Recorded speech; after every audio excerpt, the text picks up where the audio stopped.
Hello and welcome to the Men's Perspective Premier Show. I want to welcome each one of you to today's show. And today I'm not alone in the studio. I have several men around me that I will introduce to you later as the show goes on.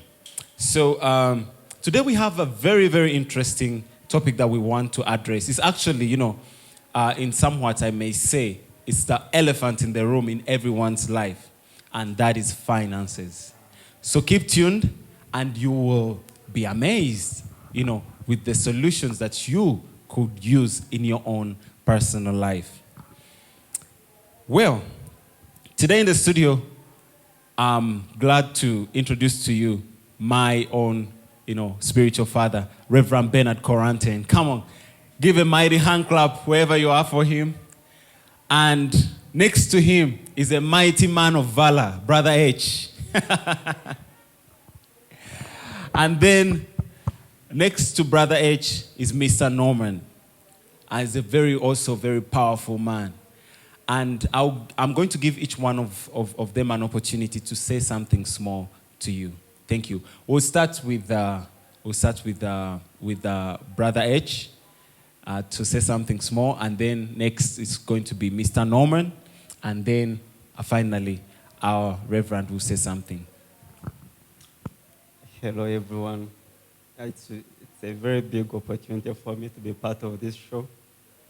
And as I'm sure as you've all noticed, I'm the youngest here.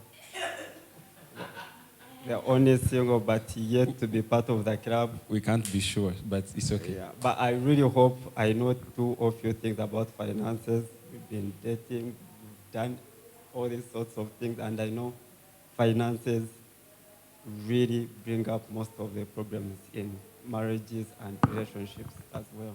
Thank you. Wow. That is Brother H. I mean, let's hear it from Mr. Norman.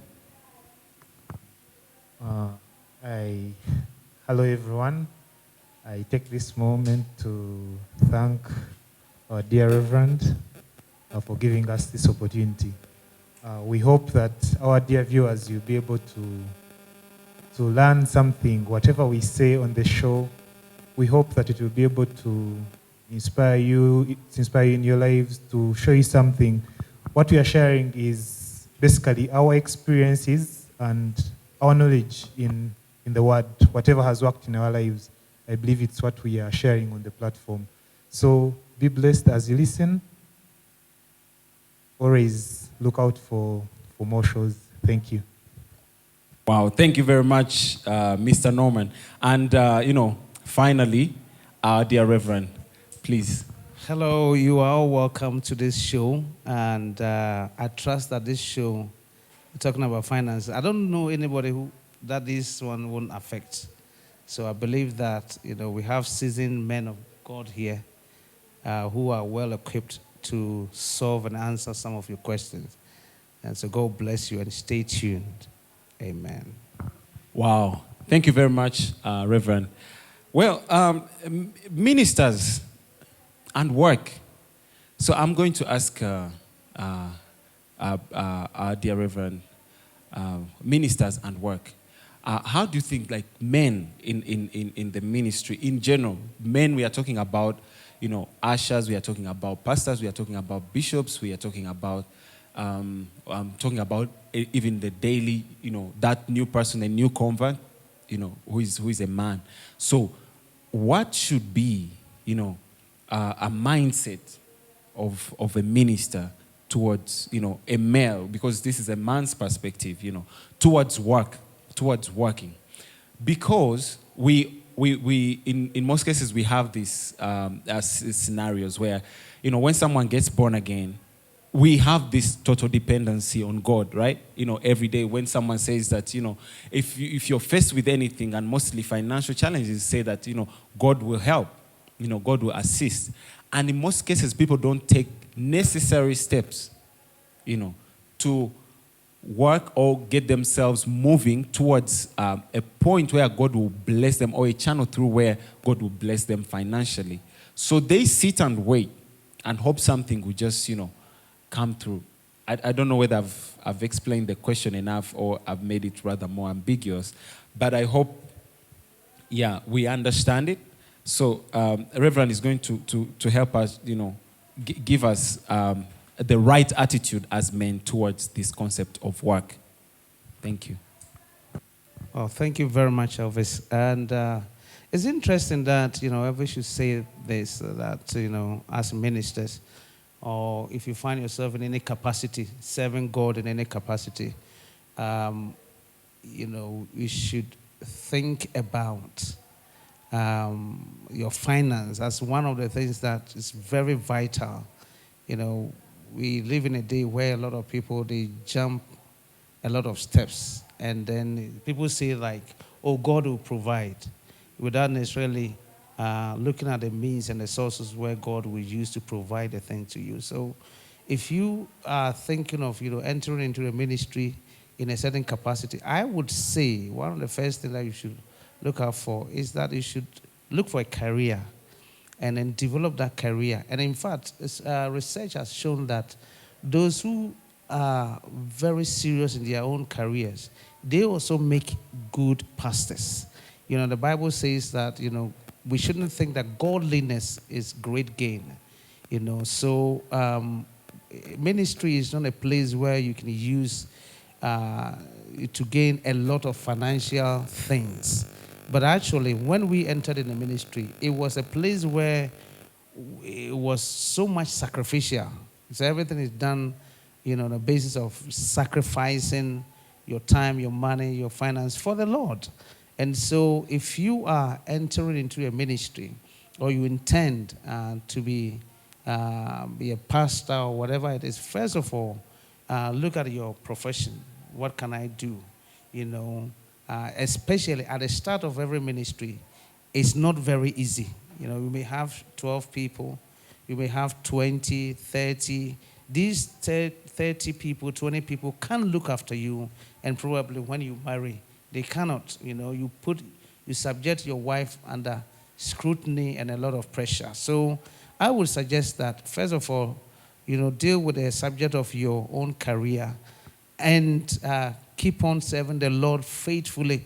If you are faithful in the little that the Lord has given to you in money, banking, look at that aspect very well. It will be very easy to grow your church. And it comes to a point where, that now I think I have enough responsibility, so I can withdraw from my secular work and then come in full time.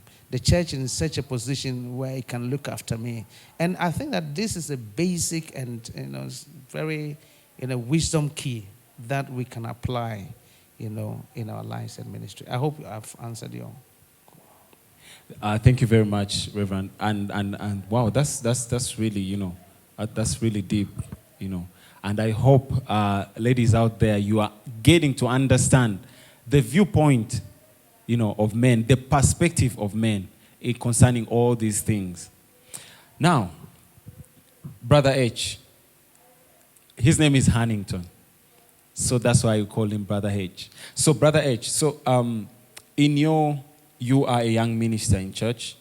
I believe you started about, 2 years ago to become, very, very seriously involved in church and ministry. It was actually 2017. 2017. That is 4 years, about 4 years now. Wow, that's amazing. I started seeing you work 2 years ago. That's why. Yeah, but you are working. I'm sure you are working in the background. Yeah. That's amazing. So, 2017, you've been serving. What is your viewpoint, concerning, work, and what is your mindset as a man in ministry towards work? Because not so long ago you finished school, you graduated, and now you started working recently. So, what is your viewpoint? What can you say about, a man who is serving God, committed in church, and then having to work, All right. Thanks a lot, moderator. I will start with, I believe as a man, church minister or not, one of the things that really defines you is your work, your kind of work that you do. And I strongly believe even when you're a man and you're there, you really have nothing. You yourself, you don't feel like you're man enough. Don't feel like a man. You don't feel like a man. Yeah. So there's no way you can convince me. And I think the main reason as to why you probably started noticing me 2 years ago as a minister was probably because I wasn't working. You weren't working. I didn't have the Lord money. have mercy. Because I also believe when you're a minister, you have to sacrifice, put in your time. Yeah, that's right. You have to put in money, finances. Ministry needs money. Yeah, it's true. And you cannot be doing ministry and you're really putting all the financial burden on all the other people. You'll be frustrating them. That's true. They might not even receive from you. Yeah, it's true. So you might come from a certain point where you feel like you might be the one who is able to help them besides feeding them with the word, but they must believe what you're preaching because it's working for you. Wow. Yeah. You're living the message you're telling them. I am living the message. Awesome. I can assure you of that. At this time, that's when I can say, I need to go and check on this sister. She has been sick. Or buy a few things and be like, but you cannot. Yeah. We need, sisters like to, you can't go swinging hands. You have to buy a few things when even you the go to- brothers. Yeah. Even the brothers. Some brothers these days, hey, forgive. Wow, when I'm to visit you, I'm coming to your place. I wouldn't be worried. I can come swinging hands. Yeah, but when it's a time we know that we have a sister to visit, you think twice. You can't go swinging hands. And what you're saying is very true. Even ministry requires finances, requires you to have something in the pocket, or else someone will not receive from you, or in a certain way. Yeah, because he said that the God you're telling me that will provide according to all his riches in glory, and you yourself, you're still scouring for what to eat. You see that the message you're preaching is contradicting, the life that you're living. So, you're still continuing, or? When you read the Bible about Apostle Paul, for him it says that him and Barnabas had to go out and work. Yeah, and that's support true. The rest of those who are really invested into the work, they really needed the money. So besides him preaching out to the churches and taking the gospel, he would make sure he gets time to go and work. And he said that we are entitled to actually even get these things from you. Yeah. Wow. But we are working so that we can set a good example to you so that you don't be lazy. You need to work with your hands and make something. So I think that's my view. We all ought to do the ministry as we are also working. Wow, that's amazing. Mr. Norman, today you were not supposed to be here. I received the message. I received the message when we were preparing for the show that I'm sorry to inform you, Mr. Norman is not going to be around. Reason being, they had called him to do something at work. They are going to come and pick him. They've called him, so they told him to be ready anytime he should. Even right now, he could receive a phone call. So, as a Christian, I'm sure you didn't start working 2 weeks ago because you've been now married for 1 month, right? So that means you had work before you got married and you were serving in the ministry before you got married. The point I'm trying to make is you were not lured to work because you got married. So marriage found you already settled and, at your work, working. So what should be, you as a man, what is your perspective towards this working thing? You are in ministry, you're serving God, you're a man who loves God. What is your perspective, towards, working as a Christian? Thank you. Thank you, Elvis. I think I don't deviate so much from what the previous speakers have said. Maybe to just add a little bit of what I had in other words. I think work as a Christian, it is still important because when you read in Genesis, when God creates Adam, one of the first things he tells Adam is to tend the garden. So I believe he's telling Adam to work. Work, definitely, yeah. So as a Christian, I don't think being born again and having faith in the Lord, in his provision, and all those promises that we have, that should make us lazy. Instead, we should be more of hard workers. I have something kind of pushes me as a person. In everything that I can be doing, when you're relating, there's a way you can be relating, let's say, with the Holy Spirit. And everything I do, my mind is trying to bet with the kind of beat is betting with the Holy Spirit. So how should I do this? How best can I do it? Because at least the Bible tells us that in everything we do, we do it to the best of our ability. Yes, definitely, yes. Yes. So I think in all the work that we do, we should do it to the best that we can. And I think to our viewers, the work may not necessarily mean the formal work where I've gone to school and learned. Yes. Thank you. To say, let's say I've learned to do valuation. No, the work may be, let's say you've come to church and Rev has said, you help us clean for us the compound today. It is in that work how everyone will see how good you are. Because in the small things, that is how we shall also tell how you do the big things. Wow. Thank you. That's amazing. The small things. It is the small things. You have a cheerleader in the house. So it is in the small things. It is the little things that we do that test our faithfulness, right? Wow. So, Rev, personally, there's something that happened a while ago. I never got elaborate. At that time, I remember I had traveled. You were in the US, and you gave an instruction that I should get work. At that time, I was staying in the church premises, and I remember I was waiting for my graduation. So, you said I should work. So, I was brought to the job that I was supposed to do.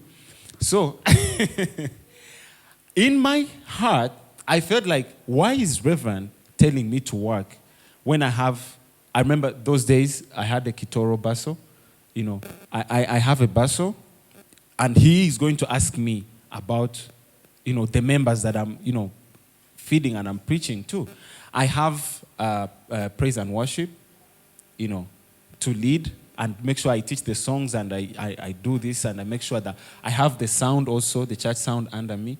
I have what other responsibilities? I have the kids that we were taking care of. They were under also my responsibility, together with the pastor whom we were staying together in the premises. And then I felt like I had a lot to do, because those days we were trying to build other child. Remember the other child, yeah. So I felt like I had a lot to do on top of receiving an instruction to go to work.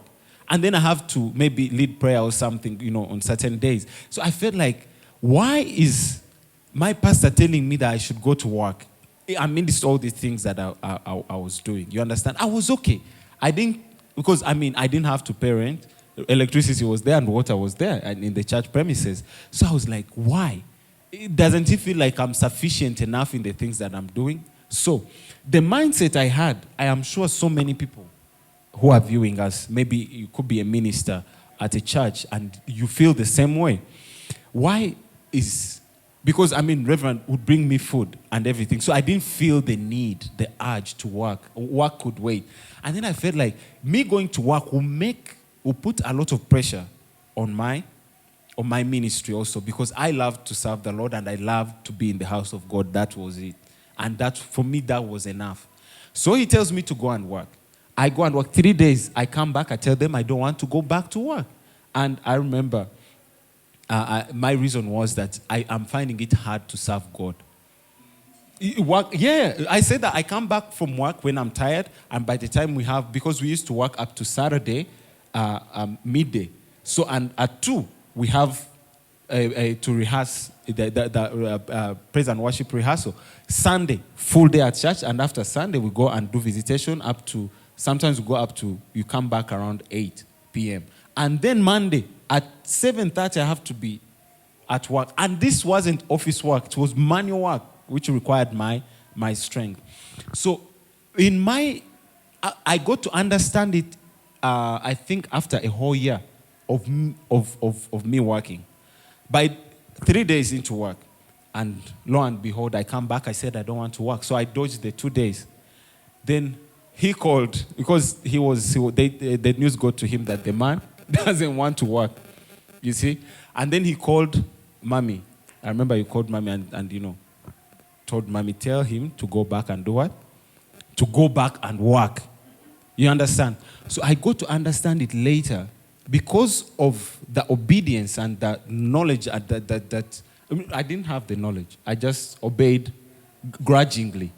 I obeyed grudgingly. So it's what has got me where I am. I remember three weeks after that, I got into the very own company that had hired the contractors that I was working for. So I got into the company.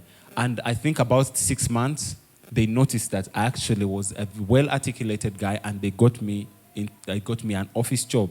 That means if I had despised the initial work that I had to do, if I had despised it and disobeyed, I wouldn't have gotten to where I am. And so many people, I think most Christians, when they see you walking around and having, maybe let me say, a good job, then they want the good job, but they don't want the process. Most people don't want the process. So they look at the process. They've invited me to work on the site. I mean, I'm an usher in church. How who will see me working? I mean, I'm an intercessor in church. Then they are going to see me carrying sand. That's having a very negative attitude towards work. Like Mr. Norman said, it is actually despising the humble beginnings. It is despising these little things that you do. It is actually undermining your faithfulness towards work. Yeah, I mean, that's what I think. So that's amazing. I hope, viewers, you're being blessed. I hope you're being blessed. So there's another elephant in this very area in the room.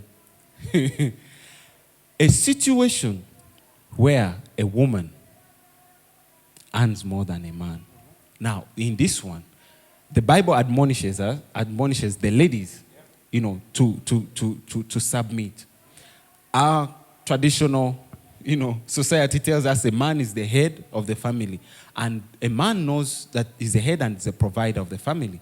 You understand? Even actually, the Bible says that the man is the head of the family, but it's just that as traditional societies, they take it, haywire, they take it deeper, So, a situation where a woman is earning more than a man, I think, to be honest, inherent in men, it kind of intimidates me.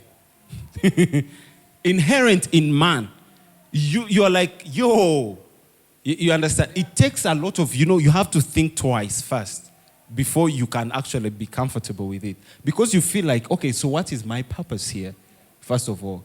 So I want us to address this, gentlemen. What intimidates men with having a wife who is more financially stable? Most of these questions actually came from the ladies, so they want to hear our perspective as men.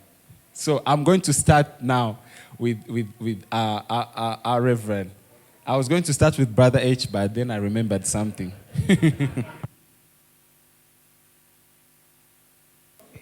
Thank you very much for that. It's very, very interesting question. And, financial headship, just as we say that, and a home, the head of the family is the man. So we also have financial headship. When you are at home, financially, the man is supposed to be in charge. And so that's how it's supposed to be.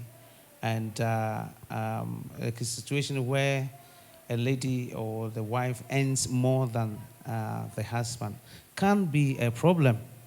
It can be. Because naturally, as he said, that we are not wired to think that, your wife should earn more than you do. One of the things that the egos, the things that will give us more, pride is that you'll be able to come home with a lot of money. You should picture that. Yeah. You've gone to a trek or somewhere, you come with a lot of money traditionally, and you spread all the money on the mattress on the cell as you come, so that there will be joy at home that night. That's it. See, so when is the other way around? It's not something that we want to see. Yeah. But because we live in our world is changing, things are not sometimes what we expect it to be. Sometimes some of our ladies are much more, smarter. They're able to get, smart jobs. Professionally, they climb the corporate ladder better than we do. But that does not rule the fact that the man is still the financial head. And so you should accord him. And I would say that in the homes where the word of God is ruling, they should be able to be open. There should be openness as to how much we all earn and how we would disperse the money to solve the problems that we have. Now, the only problem is that if we do have a man who is very stingy and wicked, a woman can be earning enough, and then they will bring the money together, and this man would start spending the money anyhow. Not providing for the lady the things that she needed most, is not catered for, and it's not a good situation. And also when you see that the man is not the plans that you should have towards your future. Maybe let's say you have a plan to build a house, it's not being carried forward, and then the two of you should agree. And if you're a man, you should agree that, look, I have seen that I'm not a better financier, or I can't manage our finances very well. So why don't let's use this finance for this and this and this, and then we can use this cash to buy land or put a deposit on land that we have both seen for the purposes of our future. You see, so, and then also a word of caution is that when the ladies, you see that all the money has been given into your care, also learn by wisdom. Just know that, look, there are certain things that my husband shouldn't come to me to ask for. It should be provided. It should be comfortable. It should be okay. So that he doesn't have to reduce himself to come to me to ask for money. Wow. And I'll give you an example. Wow. There was a time that, sometimes I sit in my car, and when I don't have any money to pay for the fuel, and it was a time that we went to the the filling station, and then after he said, "Oh, I'm buying 50,000." I quote the money, but I don't have the money. The money is with my wife. So then, as the guy is coming now to take the money, then she hands me the money to be given to the person. And I felt at the first, I felt so diminished. So I told my wife that, look, if you have to pay, just pay the person, or give the money to me at home. Not that when we come to buy the fuel, then you dish out the money to me. For men, it does it for us. We don't want it. It's not something that any man wants. So solve these things at home, coolly, before you step out. If we are going to a restaurant, we've agreed that we're going to Cafe Javas, and you are the one, that you are the one going to pay. Ladies, please, coolly hand over the money to us into our pocket, so that our egos and all these things will not be tampered with. Otherwise, when we go out and you dish out, and then it's coming from your purse, you see that your man is okay, I'm going to the toilet. Looking around. Because at that time, he has been reduced to a grasshopper. Do you understand? And so these are some of the things that is the reason why many men do not want the women, to handle the finances. But some women are better financiers. But I want to say that if you find yourself where you have agreed that you are the one who is better at handling things, be wise, use wisdom, so you don't also diminish your man in the process. Okay. Wow. Rev, I've never actually thought about it that way. That's amazing. Wow. So, yes, Mr. Norman, what would intimidate you, or as a man, what is your viewpoint concerning maybe a lady, who this is a viewpoint and it's general, when a lady is more financially, stable, and maybe they are earning higher and they are more professional than you. What is your viewpoint? Thank you. I think I've already learned also a lot from what everyone else here has been saying, and most of it, our experiences as men. There are things we go through every day in our everyday life, the scouting, restaurants, and all those things. we've done them, and I think it's a playbook for every young man that hasn't gotten married. Of course, yeah. In a way, it's also humbling to look back at where you've come from. Yes. And it's a bit humbling. Now, to come back to your question, I think let's say when a lady is in a state of earning more than what a man is able to earn, yes, it's very intimidating because, like you already said, now to a man, the highest need in a man, at least we can all agree, is respect and all other things. Yeah. The way I can command respect, Yes. usually it's through what I can be able to do The bag. with them. Yes. Yeah. So,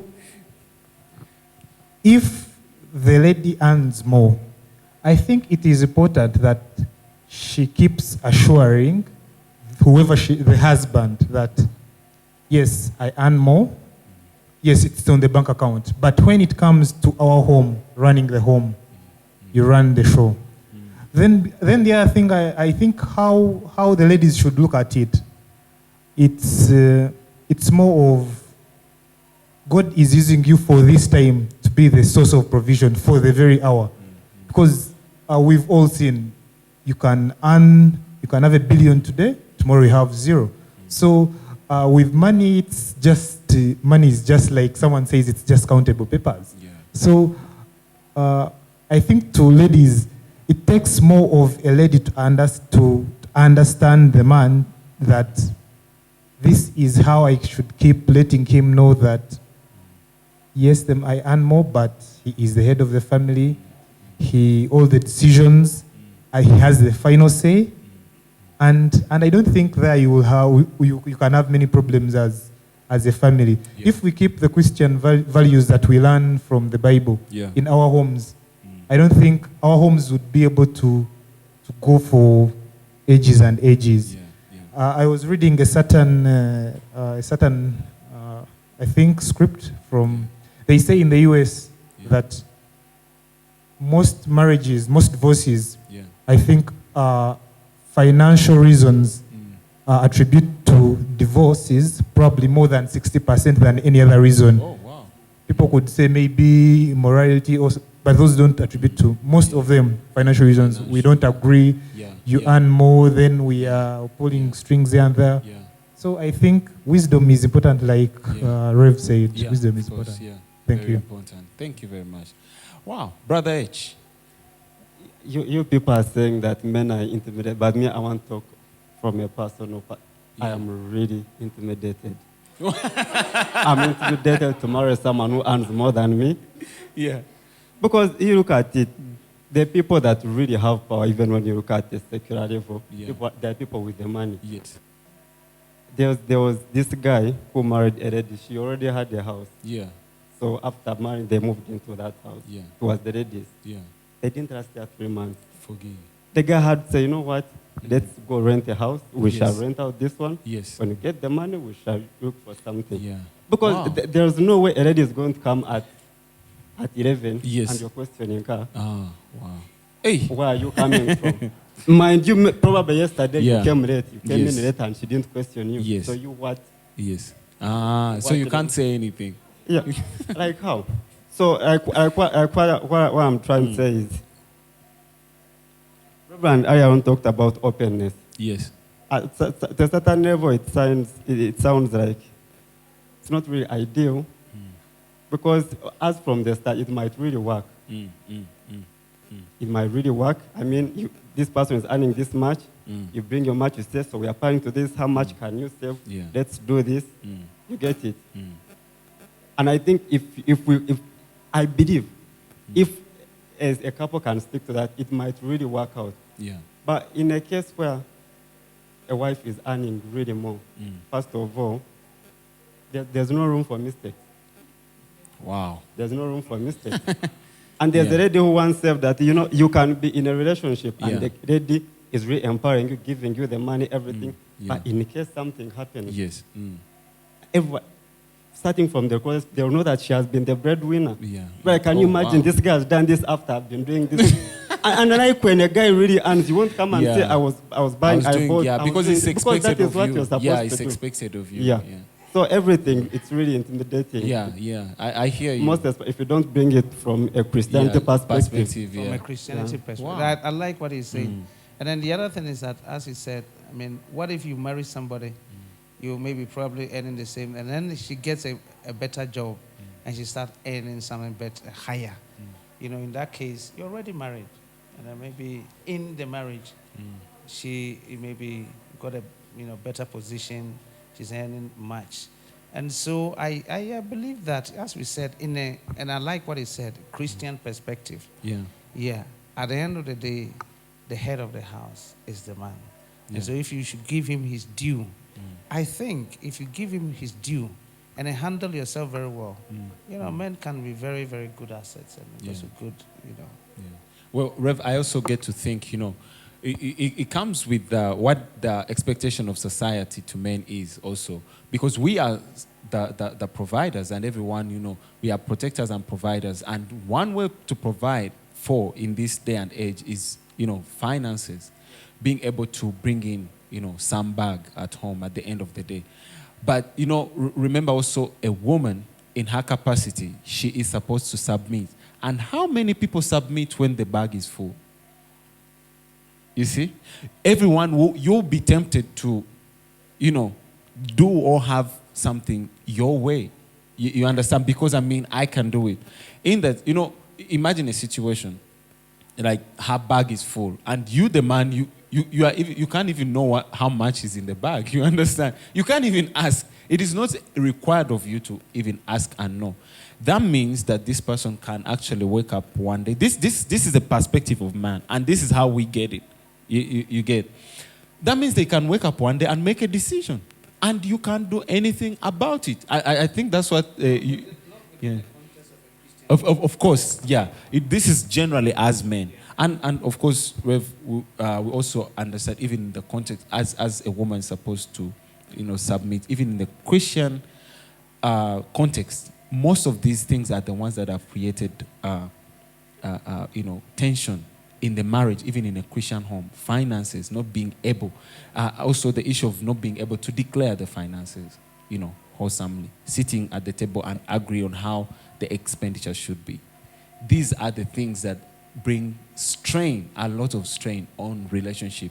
I think also, be it Christian or not, the beauty in the Christian relationship is that when both of you know God, then it sets a difference, a clear-cut difference. One question I want to ask you is that what if the woman is doing well, has a good job and all that, and the man is lazy? Plain lazy, doesn't want to work and all that. Yeah. And then the lady says that I want to keep my money because, look, you are not helping yourself. Yeah. Is it, even in a Christian context, don't you think that the lady somehow is justified? Yes, a lady will be justified. Because remember this, the lady, the man has handicapped himself with laziness and has let it die. Yeah. Actually, besides the laziness, I also bring in this. We all have a vision. Even when you come into a marriage, everyone has their own vision. So even besides the laziness, a lady might think, to this amount I'm really contributing, I really don't think we should do this first. Me, I think we should do this first. That thing also comes in. So your idea will be relegated. And I'm telling you, I was once in a relationship, and one of the things that really used to kill me was when a girl tells me, you're thinking like a child. What? You see, those are some of the things first, they attack the ego. Yes, of course they do. Even you just mentioning, I think you're being lazy. Yes. I'll feel attacked, really. You're finishing it. Yes. So I really also don't know how you'll be able to measure this. Okay, this person is really being lazy before you start. Wow. Yes. I think I have like two small things to add on. One, I think the place of being lazy and a man, it has no place in this world. You can't be lazy. You can't afford to be lazy. You can't afford to be lazy as a man. Yeah, because the hustle is on every day. Yes. You have to wake up, put in the hard work, and look for whatever you look for. Yes. Then the second one was that on the question of when the lady earns more. Yeah. I think we've talked a lot, I think, more on the ladies on what they should be, how they should be Yeah. able to understand. Yeah. But I think as a young man, also maybe they're looking at us, and there is more to learn. You must be very humble, very, very humble. Humility. Yes, you're the head of the family, Yes. but I think you must be brought to a place of, in all things, you also know that I have to appreciate that. Yeah, the effort. She's the one who yes, earns more. Yes. So I think it takes a certain yeah. place to be that Yes, humble. You it's must true. be Yeah. for a home to move on well. Yes, it's true. Thank you. Wow. Thank you very much. Humility. Yeah, humility. Because, I'm the man of the house, and I mean, whatever you bring goes into my bag, and I get to control. Yeah. So I think that is a very bad attitude to have, as a man. And from a man's perspective, some of us men, because when I say men, I am a man. Some of us men, we have that really bad mindset of arrogancy. They say, every bag comes to me. You go and like, the attitude of a lion and a lioness. Yeah, you go do the hunting. When you bring the game, step aside. I eat my fill. Whatever is left is for you and the children. You understand? And some of us, we have that inherent in us. Bring the bag. You understand? And it is known in the jungle. Male lions are the laziest when it comes to hunting. So, you see, he will not hunt because they are fat, they are strong, they can fight, they defend the territory. That's all. The rest, not on him. All right. So we are going to have a part 2 of this very awesome, men's perspective. We cannot exhaust all the questions today, but watch out for our next broadcast. And God bless you.